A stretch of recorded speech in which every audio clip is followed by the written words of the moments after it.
നമസ്കാരം.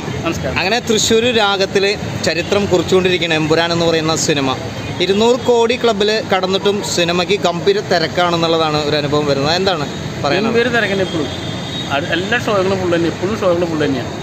ഇപ്പോൾ വെട്ടി മാറ്റിയപ്പോൾ ആൾക്കാരെ കൂടെ നല്ലത് ഒരു കുറവൊന്നും ഇല്ല. ഇതുവരെ സീനുകൾ വെട്ടി മാറ്റിയിട്ടുള്ള ആദ്യത്തെ ഷോ ഇന്നാണ് കളിച്ചിരിക്കുന്നത്. കാലത്ത് എത്ര മണിക്കായിരുന്നു ആദ്യത്തെ ഷോ ഉണ്ടായിരുന്നു? 9:30 ഷോ ഉണ്ടായിരുന്നു. 9 ഷോ ഫുള്ളായിരുന്നു. ഫുൾ തന്നെയായിരുന്നു.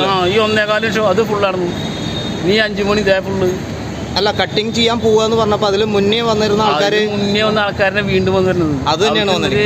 എന്ത് സംഭവം അറിയണ്ടേ? എന്താണ് കട്ട് ചെയ്ത് കളഞ്ഞത്? അത് എന്ത് സംഭവം തിരിച്ചു പോകുമ്പോൾ അവരാണ്. ഇതിൽ വലിയ മാറ്റങ്ങളൊന്നും ഇല്ല, വലിയ വ്യത്യാസങ്ങളൊന്നും പറയാൻ നിൽക്കുന്നൊന്നും ഇല്ല. അല്ല, ശരിക്കും സിനിമ ഇറങ്ങിയിട്ട് ഇപ്പോൾ ഇത്രയും ദിവസമായി, 5 ദിവസം കഴിഞ്ഞു, ഇത്രയും ഷോകൾ കളിച്ചു. അപ്പോൾ 24 മണിക്കൂർ ഷോ തന്നെയാണ്. അതെ, എന്നിട്ട് ഇത് കട്ട് ചെയ്ത് കളയേണ്ട വല്ല ആവശ്യം ഉണ്ടായിരുന്നോ എന്നുള്ളതാണ് അടുത്ത ചോദ്യം. സ്വഭാവം ഞാൻ പടം കണ്ടിട്ടില്ല. അതെ, ഇവിടെ എന്തൊരു ആൾക്കാർ പറഞ്ഞതെന്ന് വെച്ചാൽ ഇതും വലിയ വ്യത്യാസമൊന്നുമില്ല. ഇപ്പോഴും ആൾക്കാർ കണ്ടപ്പോൾ ജനങ്ങളുണ്ട്. 4:30 ഷോ ആണെങ്കിലും ആൾക്കാരുണ്ട്. സിനിമയ്ക്ക് സ്റ്റാഫുകൾക്ക് വയ്യാണ്ടായിരുന്നു മാത്രം. 24 മണിക്കൂർ ഷോ അല്ലേ. ഷോ നിർത്തണില്ലല്ലോ, കണ്ടിന്യൂസ് ഷോ അല്ലേ. അപ്പോൾ സ്റ്റാഫുകൾ ഈ 6 ദിവസം 7 ദിവസമായിട്ടും ഷോ ആയ ഇത്രയും 24 മണിക്കൂർ ഷോ ഇറങ്ങുമ്പോൾ ഓട്ടോമാറ്റിക്കാർക്ക് എല്ലാവർക്കും വയ്യാണ്ടാവും. എമ്പുരാന്റെ വിവാദങ്ങളൊക്കെ സിനിമയ്ക്ക് ഭയങ്കര ബൂസ്റ്റിംഗ് നൽകി എന്ന് പറയുന്നുണ്ട്. കൂടിയിട്ടുള്ളൂ, കുറഞ്ഞിട്ടില്ല. കൂടിയിട്ടുള്ളൂ.